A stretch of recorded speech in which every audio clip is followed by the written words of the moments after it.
What's up? It's time to start watching a couple full moon feature films again. Oh yeah.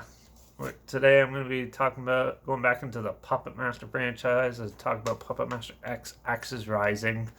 It was released by Full Moon Features September 15th, 2012. And it was directed by Charles Band. If you don't know who he is, he's the one behind all the Puppet Master films. He's the head of Full Moon. So yeah, and they're the ones who brought you the Puppet Master franchise, the Modern Toys film franchise, Trancers film franchise, Evil Bong films, Ginger Dead Man trilogy, and Subspecies films, just to name a few. Yeah, Puppet Master X Axis Rising takes place after Puppet Master Axis of Evil, which laid the groundwork for this. And it's basically the Nazis trying to get hands on Toulon's puppet serum thing, so they create their own puppets to cause mayhem. And it's up to a young lad and his girl to prevent them from getting it. Now, this is the one where the Nazis get a hold of it and eventually replicate it, and we get to see some new puppets come into play, which is really fun and good. And it's up to Toulon's puppets to help take them out and restore order and not prevent it to go any further. So yeah, it's a very basic story. It's good. This is definitely not really like a scary movie by any means or anything like that. This is good old puppets killing people and stuff like that. There is a lot more like articulation with the puppets in this. They're not just static in the background or they're always moving, and that there's a little bit more money I think put towards this one. Definitely the cinematography is a step up. Even the acting's pretty good. There's a lot of good mute. The writing is not too bad.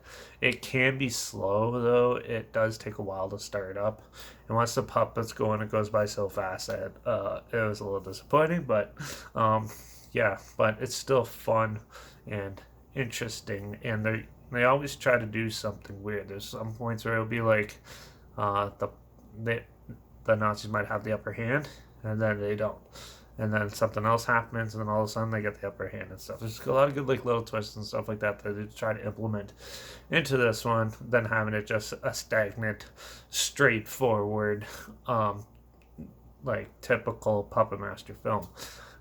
They definitely tried to move the story further, which they did. The villain is pretty entertaining and amusing, and a lot of good, friendly characters. If you're a fan of the old Puppet Master films, you'll probably like this one as much as some of the older ones and stuff. So, yeah, and also obviously if you're a fan of Full Moon, you've probably already seen it. And I know some of their newer stuff's pretty garbage and stuff, but this one was surprisingly not too bad. It's definitely not the best, but still a good step up from some of the other ones I've talked about, like Decadent Evil and Evil Bong. It's definitely way better than those. So, yeah, it is fun. Uh, it's a little straightforward, a little bit predictable, but for the most part, it's entertaining. It doesn't really bore you, and that's all you could ask for from a Puppet Master movie, especially the 10th one in the series. So, yeah, there's not much else really to talk about. It's pretty straightforward. Killer puppet movie. So, yeah, or killer doll movie. Yeah, so if you're into those, you'll definitely probably find this one interesting. And I love the fact that they brought in 3 or 4 actual new doll characters, which they'll probably implement into the next one too, which will always be good.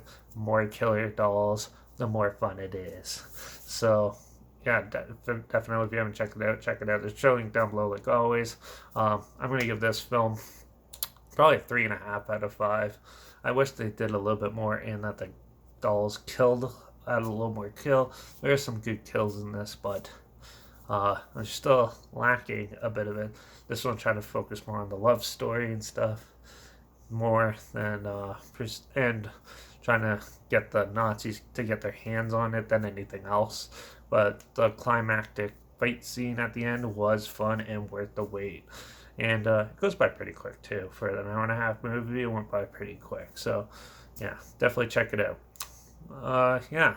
Also, Also, link down below is my Instagram where I always post clips of films I'm going to review in the future on my story, which I have the film title and the hashtag, and the subgenre of film is in the hashtag there too. So make sure, and it's all on my story. So make sure you follow me on Instagram to stay in the loop. Like this video, share it so more people are aware of it. Comment your opinions of the film down below if you've seen it. I'd love to hear your thoughts.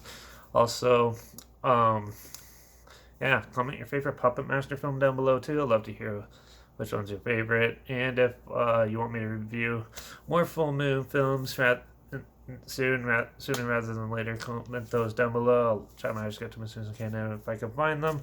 And yeah, like this video, share it, and yeah, make sure you subscribe because I'm probably gonna do a couple more full moon feature films. So yeah, we'll see how that goes. So watch out for those Nazi puppets out there trying to kill and still trying to get a hold of us.